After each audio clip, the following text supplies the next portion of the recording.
నమస్కారం వీవర్స్. ఏకాదశి నాడు ఉపవాసం ఉండకుండా ఉంటే అనారోగ్యమా? సూర్యుని నుంచి వచ్చే కరములు రెండు రకాలు. అవి భద్రకరము మరియు విష్ణుకరములు.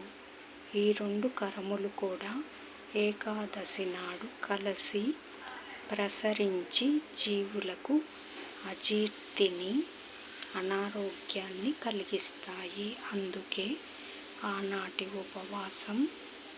ఉపవాసం అనగా ఉప అంటే స్మరణ, వాసం అంటే దగ్గర, భగవంతుని స్మరిస్తూ ఆయనకు దగ్గరగా ఉండేదే ఉపవాసం.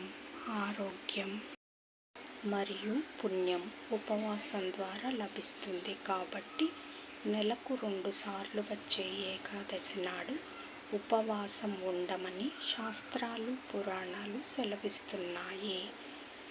అంటే ఆ రోజు దైవస్మరణతో గడపాలి. ఉండగలిగినంత వరకు తినకుండా ఉండాలి. అన్నం తినకపోతే మంచిది.